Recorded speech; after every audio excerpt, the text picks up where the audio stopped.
নমস্কাৰ বন্ধুসকল, welcome to maths class. আজি আমি ডিসকাস কৰিম আপোনালোকৰ আহিবলগীয়া ADRE 2.0 CL টেষ্টৰ আমি 28 দিনীয়া ফ্ৰী কোৰ্স এটা কৰিছিলো। আমি ডে 1 এণ্ড ডে 2 কমপ্লিট কৰিলো। ডে 1 ত আমি পাৱাৰ পইণ্টৰ বেসিক যিবিলাক বস্তু আছে সেইবিলাক আমি শিকিলো। তাৰ পিছত ডে 2 ত আমি কিছুমান বস্তু শিকিলো পাৱাৰ পইণ্টত। আজি হল আমাৰ ডে 3। যদিহে আপোনালোকে ডে 1 এণ্ড ডে 2 ভিডিঅ চোৱা নাই তেতিয়াহলে এই ভিডিঅটোৰ তলত প্লেলিষ্টৰ লিংকটো পাব। তাত ডে 1 এণ্ড ডে 2 ভিডিঅ চোৱাৰ উপৰিও যোৱা বছৰৰ কেইটামান মক টেষ্ট বা মেমৰি বেস কুৱেশ্যন পেপাৰ বনাই থোৱা আছে যোৱা বছৰৰ। লগতে লাষ্ট ইয়াৰ মোৰ এক্সপিৰিয়েন্সৰ ভিডিঅ এটা বনাই থোৱা আছে, সেইটো চালে আপোনালোকে নিশ্চয় অলপ হলেও উপকৃত হ'ব। ঠিক আছে, তো আজি ডে 3 ভিডিঅত আমি ডিসকাস কৰিম পাৱাৰ পইণ্টৰ ওপৰত। তো পাৱাৰ পইণ্ট আমি শেষ কৰি কেনে তাৰপিছত MS Word তাৰপিছতহে MS Excel লৈ আগবাঢ়িম। এতিয়া আমি পাৱাৰ পইণ্টত আজি এই ভিডিঅটোত ডিসকাস কৰিম কেনেকৈ ইনসাৰ্ট আৰু ফৰমেট কৰিব পাৰি ইমেজ এখন পাৱাৰ পইণ্টত, সেট বিলাক কেনেকৈ ফৰমেট বা ইনসাৰ্ট কৰিব পাৰি, বিভিন্ন ধৰণৰ সেটসমূহ। তো আইকন এইটো নালাগে, তো ইয়াত আইকনটো নালাগে, তো আইকনটো নাহে এইটো। ওকে, তাৰপিছত আমি শিকিম ইয়াৰ পিছত আমি শিকিম কেনেকৈ স্মাৰ্ট আৰ্ট ইউজ কৰি কেনে পাৱাৰ পইণ্ট এটা ক্ৰিয়েটিভ বনাব পাৰি। তো স্মাৰ্ট আৰ্টৰ ইউজ আহিব পাৰে বা আপোনালোক দিব পাৰে এক্সামত। তো আমি স্মাৰ্ট আৰ্টৰ বিষয়ে ভালেখিনি বস্তু শিকি ল'ম। ঠিক আছে, লগতে যিটো আমি যিবিলাক আমি ইয়াত কৰিম তাৰ পিডিএফটো অলৰেডি মই টেলিগ্ৰাম চেনেলত দি দিওঁ। যোৱা দুটা দিনৰ পিডিএফটো টেলিগ্ৰাম চেনেলত দিয়া আছে। তো টেলিগ্ৰামত জইন হ'বলৈ আপোনালোকে ডেছক্ৰিপশ্যনত টেলিগ্ৰামৰ লিংকটো পাব, তাৰ পৰা আপোনালোকে গৈ জইন ল'ব পাৰে। আৰু পিডিএফসমূহ পালে হয়তো আপোনালোকে এবাৰ নিজে ট্ৰাই কৰিব পাৰে ঘৰত। ঠিক আছে, তো আৰম্ভ কৰিছোঁ। আকৌ সেই আগৰ দৰে আপোনালোকক ফল্ডাৰ এটা বনাই ল'ব দিব, হোম স্ক্ৰীনত ফল্ডাৰ এটা বনাই ল'ব দিব। তো নিজৰ নাম আৰু ৰোল নম্বৰৰ সৈতে যিটো বনোৱা আছে অলৰেডি আমাৰ, তো এইটো ক্লিক কৰিলোঁ। তাৰপিছত ইয়াত তিনিটা প্ৰেজেন্টেশ্যন বনোৱা আছে, এটা এক্সেল ৱৰ্কশীট, আনটো ৱৰ্ড ডকুমেণ্ট আৰু এটা হ'ল পাৱাৰ পইণ্ট। পাৱাৰ পইণ্টটো আমি বনাই অপেন কৰিলোঁ। তো পাৱাৰ পইণ্ট অপেন কৰাৰ পিছত আপোনালোকক ইনষ্ট্ৰাকশ্যন মতে যি দিয়া আছে আমি সেইখিনি কৰি যাম। তো এইটো আমাৰ আজিৰ ইনষ্ট্ৰাকশ্যন শ্বীটটো বা কুৱেশ্যন পেপাৰখন এইটো ডে 3। তো কি কি কৈছে আমি এইমতে কৰি যাম। ঠিক আছে, তো পাৱাৰ পইণ্ট ওকে। তো পাৱাৰ পইণ্ট ফাৰ্ষ্ট আমাক দিয়া আছে create new presentation. Power point বনাই কেনে ইয়াত ফাইলটো নিজৰ নাম হিচাপে ছেভ কৰিব দিছে। তো অলৰেডি মই সেইটো কাম কৰাই আছে। ইয়াত গৈ পিনে আপোনালোকে ছেভ এজ কৰিব, ছেভ এজ কৰি এইটো ফল্ডাৰত ছেভ কৰিব, মানে য'ত আপোনালোকৰ সেইটো আছে ইউ নেম, মানে আপোনাৰ নামটো দি কেনে ছেভ কৰি ল'ব। ঠিক আছে, এইখিনি কৰাই আছে সেইকাৰণে মই নকৰোঁ। তো ইয়াৰ পিছত কি দিয়া আছে আমাক, ফাৰ্ষ্ট টাস্কটো হ'ল নেক্সট আছে ক্ৰিয়েট দ্য ফলোইং শ্লাইড। তো তলৰ দিয়া থকা শ্লাইডসমূহ আমি ক্ৰিয়েট কৰিব লাগে। শ্লাইড 1ত কি কৈছে মাই ইনস্পিৰেশ্যন। তো শ্লাইড 1ত আমি মাই ইনস্পিৰেশ্যন টাইপ কৰিব লাগিব। আৰু শ্লাইড 1ৰ ফৰ্মেটটো এনেকুৱা হ'ব, প্ৰথম শ্লাইডখনৰ ফৰ্মেটটো দিয়া নাই, তো নিজৰ ইচ্ছামতে শ্লাইডৰ ফৰ্মেট বনাব লাগে। ইয়াত মই এইটো দেখা পাইছোঁ, এইটো আমাৰ টাইটেল দিয়া আছে আৰু তলফালে কি কৰিব দিছে পিকচাৰ ইউজ কৰিব দিছে আৰু কিছুমান টেক্সট ইউজ কৰিব দিছে, এনেকুৱা লাইন। ওকে, তো ইয়াৰ কাৰণে আমি নিজৰ সুবিধা মতে যেনেকুৱা শ্লাইড লাগে তেনেকুৱা টাইপৰ শ্লাইড আমি এড কৰিব পাৰোঁ।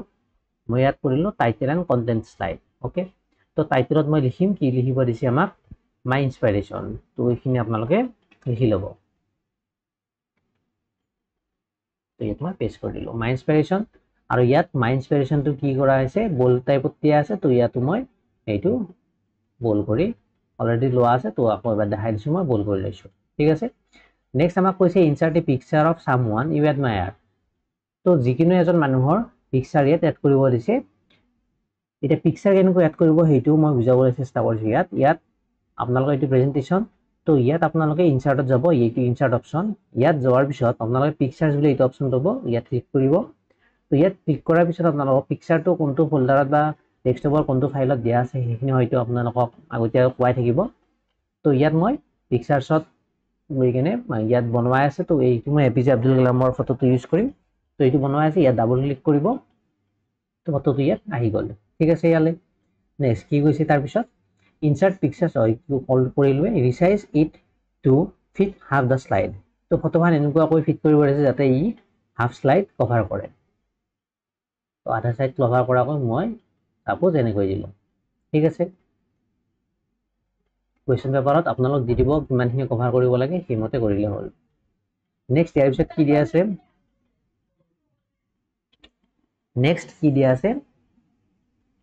নেক্সট কৈছে ইয়াত add a text below it ইয়াৰ তলত এটা টেক্সট এটা ইউজ কৰিব দিছে this person inspires me because এইখিনি টেক্সট আমি ইউজ কৰিব লাগিব ফটোখনৰ তলত তো তাৰ কাৰণে ইয়াত আমি এটা টেক্সট বক্স ইউজ কৰি কেনে টেক্সটটো ইউজ কৰিম লেটস ফটোখন মই ইয়াত দি দিলো অলপমান সৰুকৈ দিলো ইমানকৈ তাৰ তলত আমি এটা টেক্সট এটা ইউজ কৰি মাজত দিলো ওকে তো টেক্সট ইউজ কৰিবলৈ আমি ইনসাৰ্টত যাম ইয়াত গৈ টেক্সট বক্স সিলেক্ট কৰিম তো ইয়াত আমি টেক্সট বক্সটো ইয়াত এনেকৈ বনাই ললো okay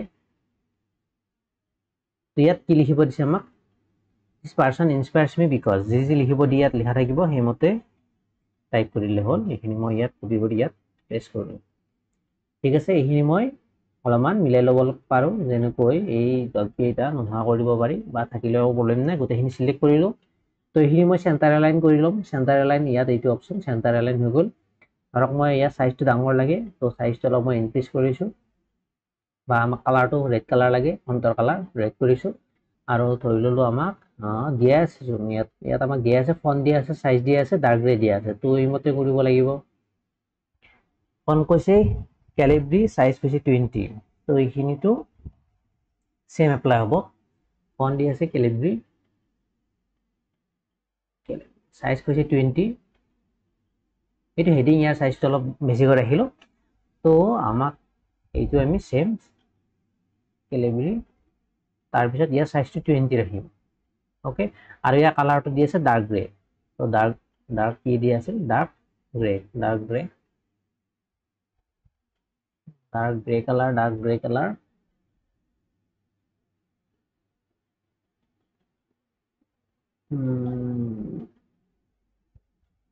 white background dark grey এইটো বুলি ধৰিলো তো এনেকুৱা কালাৰত মই এইখিনি লিখি ললো ওকে হলিয়ালে নেক্সট আমাক কি দিয়া আছে ইয়াৰ পিছত ফাৰ্স্ট স্লাইডখন হ'ল আমাৰ নেক্সট সেকেন্ড স্লাইডত কি কৈছে মাই ডেইলি ৰুটিন তো ইয়াত আমাক সেকেন্ড স্লাইড এখন বনাব দিছে তো স্লাইডত আমি আগৰ দৰে যেনেকুৱা স্লাইড থাকে তেনেকুৱা আমি লৈ লৈছো ইয়াৰ পিছত দিয়া আছে মাই ডেইলি ৰুটিন টাইটেলত লিখিব দিছে মাই ডেইলি ৰুটিন বুলি কেনে তো টাইটেলত আমি লিখিম মাই ডেইলি ৰুটিন তো এইটো আমি লিখোতে এনেকৈ থাকিব তো এইটো আমি বোল্ড কৰি লম কাৰণ ইয়াত কোৱেশ্চন পেপাৰত আমাক বোল্ড কৰা আছে ওকে তাৰ পিছত ইনসাৰ্ট 5 শেপস তো ইয়াত পাঁচটা শেপ ইউজ কৰিব দিছে তো পাঁচটা শেপ কি শেপ ইউজ কৰিব দিছে ইয়াত দিয়া নাই তো নিজৰ ইচ্ছামতে পাঁচটা শেপ ইউজ কৰিলে হ'ল শেপসমূহ ইয়াত ইউজ কৰিম তো তাৰ কাৰণে মই ইনসাৰ্টত যাম ইনসাৰ্ট ইয়াত শেপ বোলা অপচনটো ইয়াত পাম এইটো শেপস তো ইয়াত ক্লিক কৰিম ইয়াত নিজৰ পছন্দ মতে পাঁচটা আমি শেপ ইউজ কৰিম যেনে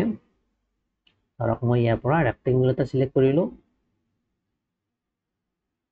তো এইটো আমাক নালাগে এইটো মই ডিলিট কৰি দিলো মানে কন্টেন্টৰ বক্সটো নালাগে তো এইটো ডিলিট কৰি দিলো ওকে তো ৰেক্টেংগল সিলেক্ট কৰিলো নেক্সট আৰু আমি ইনসাৰ্ট কৰিম শেপস ধৰক মই এটা কৰিলো ৰেক্টেংগল তাৰ পিছত মই সাৰ্কেল এটা কৰিলো তাৰ পিছত আকৌ ইনসাৰ্টত যাম মই ট্ৰায়াঙ্গেল এটা ইউজ কৰিম এবাৰ ট্ৰায়াঙ্গেল নেক্সট আকৌ ইনসাৰ্টত যাম শেপ কি শেপ লাগিব এবাৰ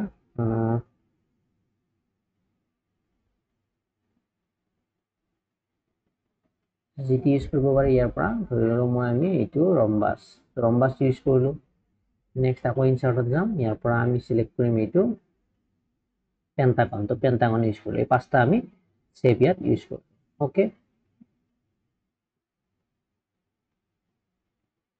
yes তাৰপিছত কি কৈছে inside its shape type wake up study work exercise and sleep তো প্ৰত্যেকটো শেপত আমাক লিখিব দিছে প্ৰথমটো শেপত আমি লিখিম ওয়েক আপ তো কেনেকৈ লিখিব শেপৰ ভিতৰত শেপটো ক্লিক কৰিব ক্লিক কৰিলে এনেকৈ ক্লিক কৰা দেখা যাব তাৰ পিছত জাস্ট টাইপ কৰিলে হ'ল ওয়েক আপ প্ৰথমটো হ'ল নেক্সটত কি দিয়া আছে আমাক স্টাডি তাৰ পিছত ওয়াৰ্ক ওয়েক আপৰ ইউটো ক্যাপিটাল লেটাৰ সেকেন্ড শেপত ক্লিক কৰিম ইয়াত কৈছে স্টাডি থাৰ্ড শেপত ক্লিক কৰিম ইয়াত কৈছে ওয়াৰ্ক নেক্সট আমি ইয়াৰ পিছত এক্সাৰসাইজ এন্ড স্লিপ আছে তো ইয়াত আমি ক্লিক কৰি এক্সাৰসাইজ টাইপ কৰিম আৰু ইয়াত দিয়া আছে স্লিপ হল তো এইখিনি মই টাইপ কৰি ললো ইয়াৰ পিছত আমাক কৈছে ফৰমেট ইটস প্ৰত্যেকটো শেপ এতিয়া আমি ফৰমেট কৰিব লাগিব শেপ ফিল লাইট ব্লু অৰ অৰেঞ্জ তো শেপ কেইটা আমি কালাৰ ফিল কৰিব পাৰো কেনেকৈ পাৰো চাব তো এইটো শেপত মই ফাৰ্স্ট ক্লিক কৰিলো এইটো শেপ ক্লিক কৰিলো তাৰ পিছত ইয়াত আমি অপচন পাম ফৰমেট বুলি কিনে এই ফৰমেটত গৈ কিনে এইটো অপচন পাম শেপ ফিল তো ইয়াত ক্লিক কৰি আমি যেনেকুৱা কালাৰ লাগে যেনেকুৱা কালাৰ আমি ইউজ কৰিব পাৰিম আমাক কৰিব দিছে আইদাৰ লাইট ব্লু অৰ গ্ৰীন সৰি অৰেঞ্জ তো ইয়াত মই ওপৰৰ কেইটাত লাইট ব্লু ইউজ কৰিম আৰু তলৰ কেইটাত ব্লু ইউজ কৰিম ওকে তো এইটো ক্লিক কৰিলো ফৰমেটত যাম ইয়াত পাম শেপ ফিল তাৰ পিছত মই কালাৰটো চুজ কৰিম ইয়াত ক্লিক কৰিলো ফৰমেটত যাম শেপ ফিল পালো তাত আমি লাইট ব্লু সিলেক্ট কৰিলো নেক্সট শেপত যাম ফৰমেটত ক্লিক কৰিম শেপ ফিলত যাম অৰেঞ্জ কালাৰ মই সেট কৰিলো শেপত ক্লিক কৰিম ফৰমেটত যাম শেপ ফিলত গৈ মই অৰেঞ্জ কালাৰ সিলেক্ট কৰিম ঠিক আছে নেক্সট ইয়াৰ পিছত কৈছে ফন্ট সিলেক্ট কৰিব দিছে এইটো সাইজ কৈছে 16 কালাৰ কৈছে হোৱাইট তো ইয়াত আমি হোৱাইট কালাৰ সিলেক্ট কৰাই আছে অলৰেডি ইয়াত আমাক ফন্টৰ কি লাগে ফন্ট সাইজ আৰু ফন্ট টাইপটো লাগে তো গোটেই কেইটাত সেম দিয়া আছে তো এইটোত মই সিলেক্ট কৰিলো তাৰ পিছত মই কন্ট্ৰোল প্ৰেছ কৰি আকৌ এইটো সিলেক্ট কৰিম সৰি নহব এনেকে এইটো সিলেক্ট কৰিলো তাৰ পিছত এইটো পাৰি নেকি পাৰি তাৰমানে কেনেকৈ সিলেক্ট কৰিব গোটেই কেইটা একেলগে এইটো মই সিলেক্ট কৰি ললো তাৰ পিছত মই কন্ট্ৰোল প্ৰেছ কৰিলো ষ্টাডিৰ ওপৰত আনিলো তাৰ পিছত মই এইটো সিলেক্ট কৰিলো নেক্সট ওয়াৰ্কৰ ওপৰত আনি এইটো সিলেক্ট কৰি ললো নেক্সট এক্সাৰসাইজৰ ওপৰত আনি এইটো সিলেক্ট কৰি ললো নেক্সট স্লিপৰ ওপৰত আনি মই এইটো সিলেক্ট কৰি ললো মই এই সিলেক্ট কৰা মুহূৰ্তত মানে কন্ট্ৰোলটো প্ৰেছ কৰি আছো ঠিক আছে তো গোটেইখিনি মই একেবাৰে যদি সিলেক্ট কৰি লও একেবাৰে মই গোটেইখিনিত ফন্ট টাইপ আৰু ফন্ট সাইজটো এপ্লাই কৰিব পাৰো নহলে মই এটা এটাকৈ কৰিব লাগিব তো গোটেইকেইটাত একেলগে কেনেকৈ কৰিব লাগে মই বুজাই দিলো তো ইয়াত আমাক ফন্ট স্টাইল দিয়া আছে VAR দিয়া আছে ওকে আৰু সাইজটো আমাক কি দিয়া আছে 16 কালাৰটো হোৱাইট অলৰেডি হৈ আছে সাইজটো লাগে আমাক 16 কালাৰটো হোৱাইট হোৱা নাই এতিয়া এটো হোৱাইট তো হোৱাইট কৰি ললো ঠিক আছে হল next arrange them in order left to right তো হিয়তক আমি আমাক অৰ্ডাৰ কৰিব দিছে লেফট টু ৰাইটৰ পৰা লেফট টু ৰাইট ওকে তো কেনেকৈ কৰিম অৰ্ডাৰ তাৰ কাৰণে মই সেভ এটা ক্লিক কৰিলো সেভ এটা ক্লিক কৰাৰ লগে লগে ইয়াত লেফট align chart align ইয়াত অপচন এটা আছে align তো align লেফট কৰিলো তো মানে শেপ কেইটা কি কৈছে ইয়াত কৈছে arrange them in order left to right মানে গোটেই কেইটা আমি শেপ লেফটৰ পৰা ৰাইটলৈ অৰ্ডাৰ মানে এৰেঞ্জ কৰিব লাগে তো এইটো মই লেফটত ৰাখিলো নেক্সট মই ইয়াত ৰাখিম অলপ সৰু কৰি দিছো যেহেতু গোটেই কেইটা আমি এটা লাইনতে আমি ইনসাৰ্ট কৰিব লাগিব এইটো সৰু কৰি দিছো অলপ ইয়াত মাজত পৰিছে কেনেকৈ চাব সেইটো চাব মই ইয়াত ওপৰ তল উঠাই আছো লগে লগে আপোনালোকে দেখা পাইছে কেইটামান ৰেড লাইন তো ৰেড লাইনটো এনেকুৱা পইণ্টত ৰাখিম যি নেকি সাৰ্কুল আৰু ৰেক্টেঙ্গলটোৰ মাজেৰে গৈছে মানে এইটো ওয়েক আপৰ মাজেৰে আৰু ষ্টাডি মাজেৰে যিটো ৰেড লাইন গৈছে তো তাৰ পৰা আমি গম পাম দুটা শেপ মানে এলাইনমেন্ট হৈ আছে এইটো নেক্সট কেইটা হে মই একেদৰে মই এলাইন কৰি লম লেফটৰ পৰা ৰাইটলৈ ইয়াতো মই ঠিক একেদৰে এইটো ৰেড লাইন উঠিছে তাৰমানে এইটো সেম লাইনত আছে নেক্সট এক্সাৰসাইজটো মই ক্লিক কৰিম ইয়াতো ৰেড লাইনটো ক'ত আহে এইটো ওকে তো এই পজিশনত মই ৰাখি দিম এইটো মই অলপ ইফালে আনিম নেক্সট স্লিপটো আমি অলপ সৰু কৰিব পাৰো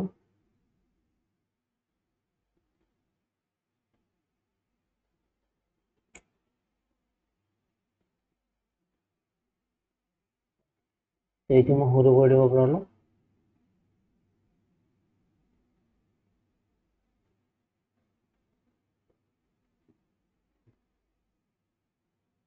আৰু এইটো মই অলপ সৰু কৰি দিম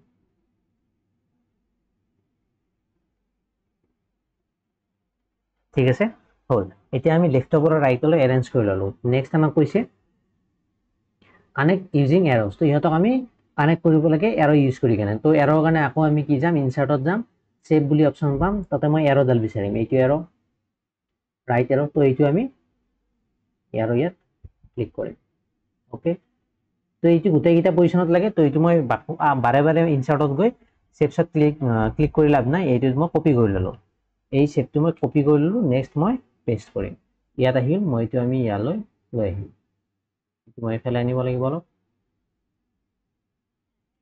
ইফালে আনিলো হল নেক্সট আকৌ মই পেস্ট কৰিম আকৌ এটা আহিব তো এইটো মই ইয়াত ক্লিক কৰিম আকৌ এটা লাগে তো আকৌ পেস্ট কৰিম তো আকৌ ইয়াত এটা আহি যাব ওকে এটা ধৰি লওক আমাক দিয়া আছে এই দিয়া ইয়াত যদিও দিয়া নাই এৰগিটা কালাৰটো মই নিজৰ ইচ্ছামতে এই এৰগিটা কালাৰটো ধৰি ললো এক্সামত কিন্তু দিয়া নাথাকিলে নকৰিব মই জাস্ট ইয়াত বুজাবলৈ কৰি দিছো ইয়াত ৰেড কালাৰ দি দিলো আৰু আউটলাইনটো মই নোহোৱা কৰি দিলো ইয়াত আউটলাইন এটা আছে তো সেইটো মই নো আউটলাইন কৰি দিলো ওকে তো এইটোটো মই সেম একেদৰে ফিল কৰিম ৰেড কালাৰ আউটলাইন কৰিম নো আউটলাইন এইটোটো সেম একেদৰে ফিল কৰিম red fill and outline no outline এইটোটো সেম একেদৰে fill red outline no outline okay ঠিক আছে তেনেকুৱা আমি স্মাৰ্ট শেপবোৰ ইউজ কৰা আৰু ফৰমেটিং কৰা শিকিলো এই শেপ কেইটাৰো আমাৰ আউটলাইন এটা দিয়া আছে সেইটো মই নোহোৱা কৰি দিব পাৰো outline no outline right click কৰিম শেপটোৰ ওপৰত আউটলাইনত নো আউটলাইন ৰাইট ক্লিক কৰিম শেপটোৰ ওপৰত আউটলাইনত যাম নেক্সট নো আউটলাইন ইয়াত right click outline right click কৰিছো লেফট ক্লিক তাৰ পিছত ৰাইট ক্লিক তাৰ পিছত আউটলাইন তাৰ পিছত নো আউটলাইন ওকে হল আমাৰ স্লাইডটো কমপ্লিট হল নেক্সট হৈছে স্লাইড 3 স্লাইড 3 কি দিয়া আছে আমাক মাই স্কিলস ইয়াত আমি টাইটেল দিব লাগিব মাই স্কিলস বুলি কেনে মই কপি কৰিছো তো স্লাইড 3 আমি টাইটেল থকা আমি অনলি টাইটেল থকা স্লাইড এটা ললো সাবটাইটেল আমাক নালাগে ইয়াত মই আগৰ দৰে লব পাৰি ইয়াত টাইটেল এণ্ড কন্টেন্ট থকা ললো ইয়াত দি মাই স্কিলস এইটো আমি বোল্ড কৰি ৰাখিছো ওকে নেক্সট ইয়াত কি দিয়া আছে তাৰ পিছত use 4 shapes to represent 4 skill ইয়াত আমাক আকৌ চাৰিটা শেপ ইউজ কৰিব দিছে চাৰিটা বস্তু ৰিপ্ৰেজেন্ট কৰিবলৈ যেনে বস্তুকেইটা হল typing excel communication and team work okay তো ইয়াত মই চাৰিটা শেপ ইউজ কৰিম গোটেইকেইটা মই একে শেপ লম লেটস সে মই ধৰি ললো কি শেপ লম এইটো নালাগে মোক এইটো ডিলিট কৰি দিলো ইনচাৰ্টত যাম শেপত যাম ইয়াত মই সাৰ্কলটো ললো ধৰি ললো মই সাৰ্কলটো ললো তো পাঁচটা চাৰিটা সাৰ্কল লম মই এইটো মই আউটলাইনটো নোহোৱা কৰি দিলো ওকে তো এইটো মই কি কৰিম কন্ট্ৰোল প্লাস ডি প্ৰেছ কৰিম কন্ট্ৰোল প্লাস ডি প্ৰেছ কৰিলে ডুপ্লিকেট হৈ যাব তো পাঁচটা লাগে মই চাৰিটা লাগে আৰু দুবাৰ কৰিম কন্ট্ৰোল প্লাস ডি আকৌ কন্ট্ৰোল প্লাস ডি মানে ডুপ্লিকেট কৰিব পাৰি সেম বস্তু এটা যদি আকৌ এবাৰ এই একে বস্তুটো লাগে তো ডুপ্লিকেট কৰা বুলি কয় সেইটো আমি কৰি ললো ঠিক আছে তো এলাইনমেন্ট আমাক দিয়া থাকিব চাগে চাই লৈছো হল এক্সাম্পল ইয়াত typing excel communication and team work এখিনি মোক কৰি ল'ব দিছে তো মই এখিনি কৰি ললো টাইপিং প্ৰথমটো next is Excel, next is communication,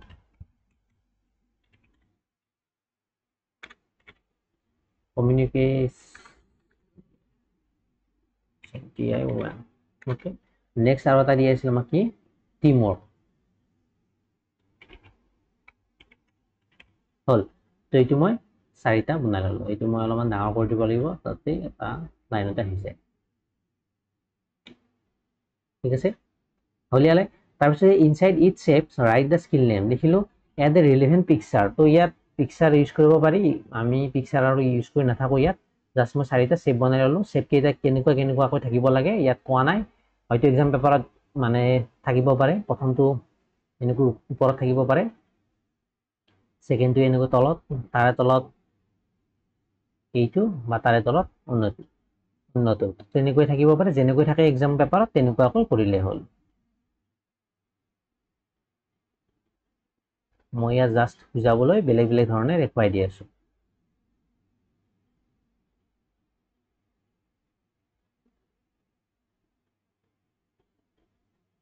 ঠিক আছে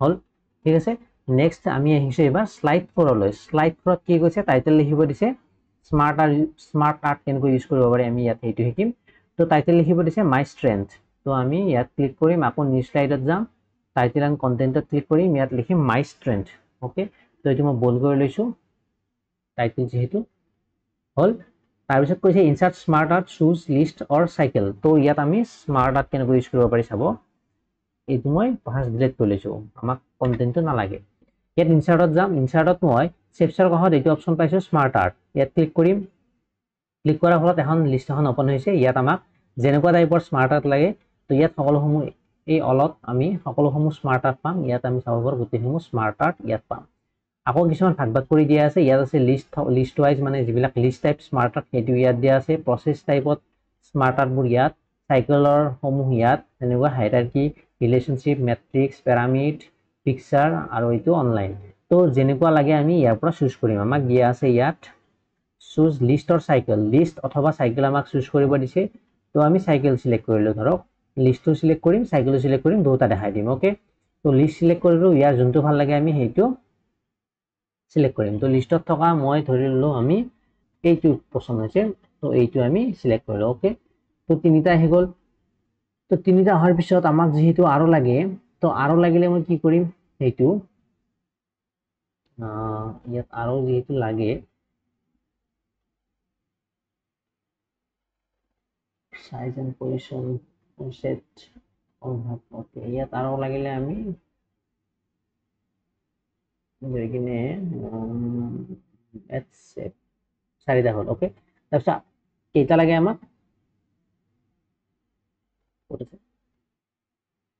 এট 4 পইণ্ট, চাৰিটা পইণ্ট লিখিব লাগে, তাৰ কাৰণে আমাক চাৰিটা লিষ্ট ৱাইজ লাগিব। তো চাৰিটা হ'ল আমাৰ, কেনেকৈ কৰিলো মই আকৌ দেখাই দিওঁ। প্ৰথমতে আমি সিলেক্ট কৰোঁতে প্ৰথমৰ পৰা দেখাই দিছোঁ। ওকে, তো আমি যাম ইনচাৰ্টত, তাৰপিছত যাম স্মাৰ্ট আৰ্টত, তাৰপিছত মোক লিষ্টত লাগে, লিষ্টত মই যোনটো ভাল লাগে সিলেক্ট কৰিম। ধৰক মই এইটো সিলেক্ট কৰিলো, অকে প্ৰেছ কৰিলো, আহি গ'ল তিনিটা। তো এইটো মই সৰু কৰি ললো, আহিল তিনিটা। মোক লাগে চাৰিটা, তো কেনেকৈ চাৰিটা সিলেক্ট কৰিম, আকৌ ইয়াত এড শেপত ক্লিক কৰিম, চাৰিটা হৈ গ'ল। তাৰপিছত মই এইটো অলপ ডাঙৰ কৰি দিলো, ঠিক আছে, হ'ল। তাৰপিছত মই আকৌ নটো সিলেক্ট কৰিম, কাৰণ মই চাৰ্কল এণ্ড লাইন দুটা মই শিকাই নিম বুলি কৈছিলো। আকৌ মই স্মাৰ্ট আৰ্টত যাম, স্মাৰ্ট আৰ্ট, তাৰ পৰা মই সাইকেলত সিলেক্ট কৰিম এইবাৰ। তো মই সাইকেলত গৈ এইটো ধৰি লওক সিলেক্ট কৰিলো, অকে প্ৰেছ কৰিলো, এইটো। তো এইটো আহি গ'ল। ইয়াত পাঁচটা আছে, আমাক লাগে চাৰিটা। তো যিকোনো এটা ক্লিক কৰিম, ক্লিক কৰি মই ডিলিট কৰি দিম, চাৰিটা হৈ গ'ল, ঠিক আছে। ডিলিট বা বেক স্পেচ দুটা ইউজ কৰিব পাৰে। ওকে, হলিয়ালে। তো এইটো যদি আমাক অলপমান দীঘল লাগে, ইয়াত আমি এনেকৈ টানি দিলে এইটো দীঘল হ'ব, সৰু লাগিলে এইটো এনেকুৱা সৰু হৈ ল'ব পাৰে। যেহেতু আগৰ দৰে লাগে, তো আগৰ দৰে হ'ল। এতিয়া আমাক কি কি টাইপ কৰিব দিছে, ইয়াৰ ভিতৰত quick learner, hard working, good listener and problem solver. Quick learner মই প্ৰথমটোত আমি লিখি ল'ম, ইয়াত লিখিম কুইক লাৰ্নাৰ। নেক্সটত কি লিখিব দিছে, হাৰ্ড ৱৰ্কিং। তো ইয়াত কুইক লাৰ্নাৰ বুলি লিখাৰ লগে লগে মই এইটো কুইক লাৰ্নাৰ বুলি লিখি ল'লো। নেক্সট হাৰ্ড ৱৰ্কিং, এইটো ডাঙৰ কৰি ল'ব পাৰি। হাৰ্ড ৱৰ্কিং, হাৰ্ড ৱৰ্কিং, ইয়াতো হাৰ্ড ৱৰ্কিং। ওকে, নেক্সট কৈছে গুড লিছনাৰ, গুড লিছনাৰ, গুড লিছনাৰ।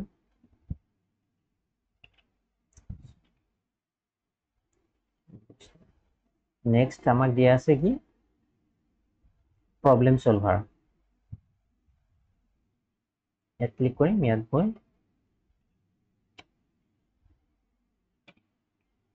কেনেকৈ লিখিম ইয়াত চাব, মই দেখাই দিছোঁ এনেকৈ আছে। তো ইয়াত ক্লিক কৰিলে শেপটো সিলেক্ট হয়, তাৰ কাৰণে স্পেচটো এবাৰ ক্লিক কৰি দিম। তাৰপিছত আমি টেক্সট সিলেক্ট কৰিব পাৰিম, তাত গৈ কিনে মই লিখিম প্ৰব্লেম চলভাৰ, ঠিক আছে। ইয়াতো মই ঠিক একেদৰে হ'ল।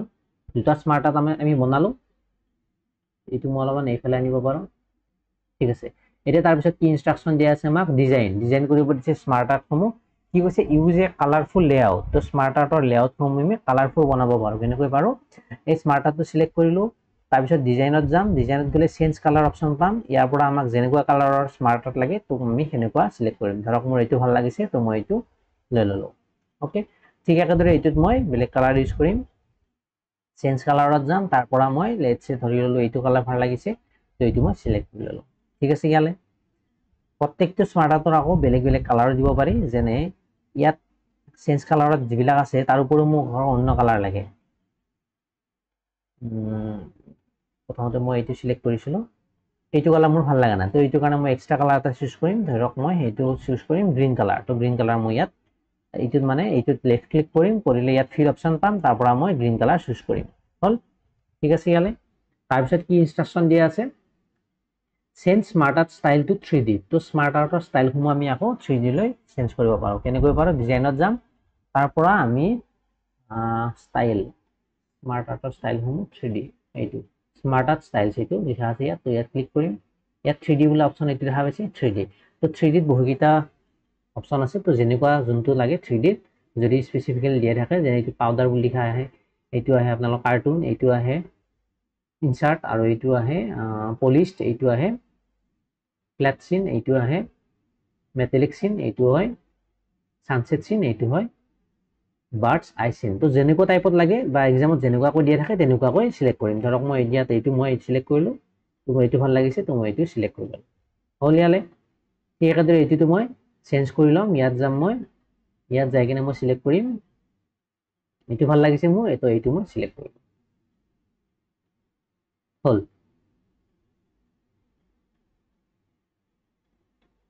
হ'ল।